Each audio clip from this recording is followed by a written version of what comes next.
줄 베른의 80일간의 세계 일주. 안녕하세요. 프리리딩입니다. 오늘은 19세기 상상력의 거장, 줄 베른이 탄생시킨 고전, 80일간의 세계 일주에 대해 이야기하는 시간을 갖도록 하겠습니다. 이 작품은 단순한 모험 소설을 넘어 당시 시대 정신과 작가의 철학이 녹아든 걸작으로 평가받고 있습니다. 지금부터 저와 함께 이 위대한 여정의 본질과 그 속에 담긴 깊은 의미를 파헤쳐 보겠습니다. 먼저 80일간의 세계 일주라는 작품 자체에 대해 소개해드려야 할 것 같습니다.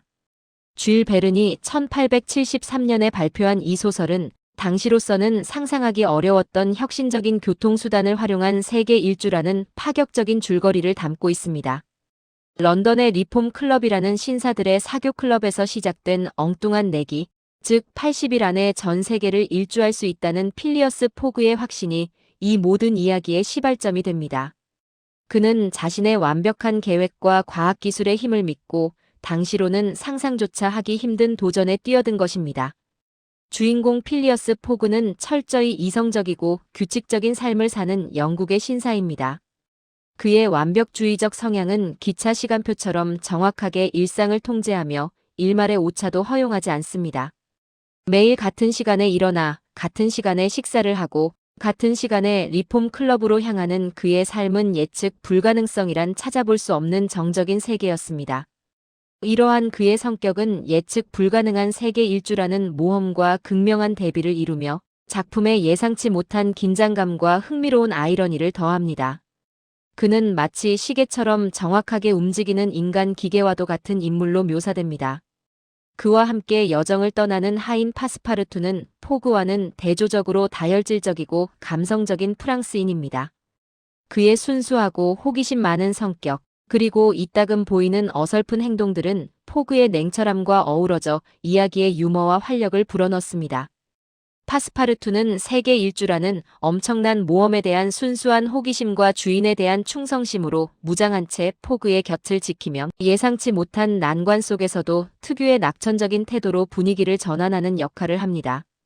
이 두 인물의 상반된 매력은 독자들에게 다양한 관점에서 모험을 즐길 수 있게 하며 그들의 관계는 작품의 중요한 축을 이룹니다.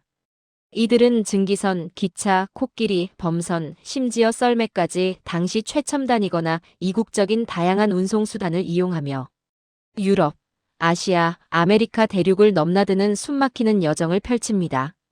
이 과정에서 인도에서의 사티 풍습에 처한 아우다, 공주구조, 미국 대륙 횡단 중 수우족 인디언의 습격, 중국 해상에서의 해적과의 조우 등 수많은 위기와 흥미로운 에피소드를 겪게 됩니다. 줄 베른은 각 지역의 풍물과 지리적 특성을 세밀하게 묘사하여 작품 속 시간과 공간의 활용은 독자로 하여금 마치 실제로 여정을 함께하는 듯한 몰입감을 선사합니다.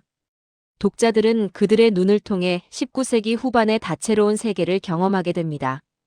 또한 포그를 뱅크 오브 잉글랜드 강도범으로 오해하고 집요하게 추적하는 런던 경찰청의 픽스 형사의 존재는 이야기에 또 다른 갈등과 스릴을 부여합니다.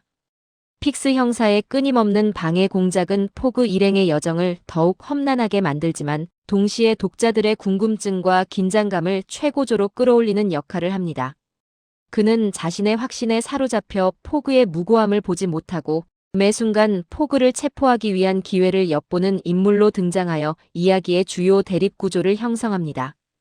결국 포그는 예상치 못한 날짜 변경선 통과로 인한 시간 계산 착오를 인지하지 못해 내기에 실패했다고 생각하지만 파스파르투의 기지와 기지로 인한 하루의 시간을 벌어 마침내 내기에서 극적으로 승리하게 됩니다. 이 반전은 단순한 시간 개념을 넘어 날짜 변경선이라는 지리적 개념과 시간의 상대성에 대한 줄 베른의 통찰력을 엿볼 수 있는 대목이기도 합니다. 또한 이 승리는 단순한 내기의 결과가 아닌 예측 불가능한 모험 속에서 얻은 인간적 성취의 상징으로 다가옵니다. 다음으로 이 작품이 출판된 1873년이라는 시점과 당시의 시대적 배경에 대해 논의해 볼 필요가 있습니다. 80일간의 세계 일주가 발표된 1873년은 서구 사회가 제2차 산업혁명의 정점에 도달하고 과학기술의 발전이 인류의 삶을 근본적으로 변화시키던 격변의 시기였습니다. 증기기관의 발명은 기차와 증기선의 발전을 이끌었고 이는 육상 및 해상 운송에 혁명적인 변화를 가져왔습니다. 대서양 횡단 전신의 개통과 1869년에 완공된 수에즈 운하의 개통은 전 세계를 더욱 긴밀하게 연결하며 지리적 경계를 허물기 시작했습니다. 이처럼 기술의 발전은 세계 일주라는 개념을 현실 가능한 영역으로 끌어들였을 뿐만 아니라 그 속도를 비약적으로 단축시켰습니다. 쥘 베르는 이러한 시대적 흐름을 정확히 읽어냈고 과학기술의 발전이 가져올 미래에 대한 낙관적인 시각을 작품 속에 담아냈습니다. 그는 당시의 독자들에게 최신 과학기술이 선사할 무한한 가능성과 그로 인해 달라질 세상의 모습을 생생하게 제시했습니다. 단순한 상상력을 넘어 당시의 과학적 지식과 기술적 성취를 바탕으로 미래를 예측하려는 그의 시도는 독자들에게 큰 울림을 주었습니다. 과학기술에 대한 그의 깊은 이해와 통찰은 작품의 사실성을 높이는 동시에 독자들에게 경이로움과 지적 흥미를 동시에 제공했습니다. 그는 과학이 단순한 학문이 아니라 인류의 진보를 이끄는 강력한 힘임을 믿었습니다. 또한 19세기는 제국주의가 절정에 달했던 시기이기도 합니다. 영국을 비롯한 서구 열강들은 식민지 개척을 통해 자국의 영향력을 전 세계로 확대하고자 했습니다. 작품 속에서 필리어스 포그 일행이 방문하는 여러 국가들은 대부분 영국의 식민지였거나 서구 문명의 영향 아래 있던 곳들이었습니다. 쥘 베르는 이러한 배경을 통해 당시 영국의 세계 지배적인 위상과 제국주의 시대의 모습을 은연중에 드러내기도 합니다. 작품 속 묘사되는 철도와 증기선의 발달은 식민지 지배를 용이하게 하는 수단이기도 했습니다. 하지만 쥘 베르는 단순히 제국주의를 옹호하기보다는 문명의 충돌과 문화적 다양성에 대한 섬세한 시선을 보여줍니다. 그는 인도의 사티 풍습과 같은 비서구 문명의 특수성을 제시하면서도 이를 무조건적으로 비판하거나 서구 우월주의적 시각으로만 바라보지 않습니다. 오히려 아우다 공주를 구출하는 장면에서 보듯이 인류, 보편적인 가치와 인도주의적 관점에서 접근하려는 태도를 잃지 않습니다. 이러한 작가의 시선은 단순한 오리엔탈리즘을 넘어선 깊은 사유를 담고 있으며 독자들에게 다른 문화에 대한 이해와 존중의 필요성을 은연중에 일깨워줍니다. 이러한 시대적 배경 속에서 쥘 베르는 과학적 사실과 상상력을 절묘하게 결합하여 독자들에게 새로운 형태의 모험 소설을 선보였습니다. 그의 작품은 단순히 즐거움을 주는 것을 넘어 독자들에게 당시의 과학기술 발전과 세계 정세에 대한 이해를 높이는 교육적인 역할까지 수행했습니다. 그는 과학과 상상력의 조화를 통해 인류가 나아갈 방향을 제시하고자 했습니다. 이제 쥘 베른의 사상과 작품에 담긴 메시지, 그리고 그 의미에 대해 좀 더 깊이 있게 논의해 보겠습니다. 쥘 베른은 과학기술의 발전을 인류 발전의 원동력으로 보았던 낙천적인 과학주의자였습니다. 그는 과학이 미지의 세계를 탐험하고 인간의 삶을 더욱 풍요롭게 만들 것이라는 확고한 신념을 가지고 있었습니다. 80일간의 세계 일주는 이러한 쥘 베른의 과학주의적 사상이 가장 잘 드러난 작품 중 하나입니다. 그는 과학기술이 인간의 한계를 극복하고 새로운 가능성을 열어줄 것이라고 굳게 믿었습니다. 작품 속에서 포그는 오로지 과학기술, 즉 증기선과 기차의 정확한 운행에 대한 절대적인 믿음을 바탕으로 세계 일주라는 불가능에 도전합니다.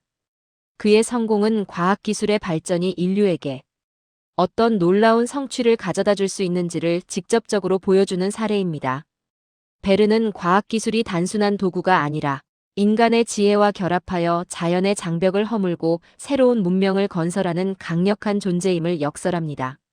이러한 그의 신념은 19세기 말 서구 사회에 만연했던 과학기술에 대한 맹목적인 신뢰를 반영하고 있습니다. 하지만 쥘 베른의 과학주의는 맹목적인 믿음만은 아니었습니다. 그는 과학기술의 오용 가능성이나 무분별한 발전에 대한 경고 메시지를 여러 작품에서 보여주기도 했습니다. 80일간의 세계 일주에서는 직접적인 경고는 없지만 과학기술을 통한 문명의 발전이 가져올 수 있는 문제점에 대한 섬세한 시선이 작품 전반에 깔려 있습니다. 예를 들어 자연을 정복하려는 인간의 시도가 항상 긍정적인 결과만을 가져오는 것은 아님을 암시하는 대목들이 존재합니다. 철도 건설과 같은 서구 문명의 유입이 비서구 사회에 미치는 영향에 대한 미묘한 시선은 작가가 단순한 기술 예찬론자가 아님을 보여줍니다. 그는 과학기술이 양날의 검이 될 수 있음을 암시하며 인류가 나아가야 할 방향에 대한 깊은 성찰을 요구합니다. 기술의 발전이 인류에게 가져다줄 혜택만큼이나 책임감 있는 사용이 중요하다고 역설하는 것입니다. 또한 이 작품은 시간의 중요성과 인내심의 미덕을 강조합니다. 필리어스 포그는 초 단위로 시간을 관리하며 모든 계획을 철저히 계산합니다. 그의 이러한 성격은 현대 사회를 살아가는 우리에게도 시간 관리의 중요성과 효율적인 계획 수립의 필요성을 일깨워줍니다. 동시에 예기치 않은 상황과 예측 불가능한 난관 속에서도 침착함을 잃지 않고 목표를 향해 끈기 있게 나아가는 그의 인내심과 냉철한 판단력은 독자들에게 큰 교훈을 줍니다. 시간은 단순히 흐르는 것이 아니라 계획하고 관리하며 때로는 인내심으로 기다려야 하는 중요한 자원임을 보여줍니다. 작품의 또 다른 중요한 메시지는 인간의 한계에 대한 도전입니다. 80일이라는 제한된 시간 안에 전 세계를 일주한다는 것은 당시로서는 상상조차 할 수 없는 일이었습니다. 인류에게는 미지의 영역이었던 세계를 탐험하고 정복하려는 인간의 본능적인 욕구를 자극하는 도전이었습니다. 하지만 포그는 이 불가능해 보이는 도전에 용감하게 맞서고 결국 자신의 의지와 과학기술의 도움으로 성공합니다. 이는 인간의 의지와 도전 정신이 얼마나 위대한 성과를 이룰 수 있는지를 보여주며 독자들에게 불가능은 없다는 긍정적인 메시지를 전달합니다. 새로운 문물과 미지의 세계에 대한 두려움보다는 호기심과 도전 정신이 중요함을 역설합니다.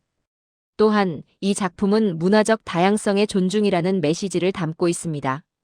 포그 일행은 여정 동안 유럽의 대도시부터 인도의 정글, 중국의 항구 도시, 그리고 미국의 광활한 대륙에 이르기까지 다양한 인종, 문화, 풍습을 지닌 사람들을 만나게 됩니다. 쥘 베르는 이러한 만남을 통해 독자들에게 세계의 다양성을 보여주고 타문화에 대한 이해와 존중의 중요성을 강조합니다.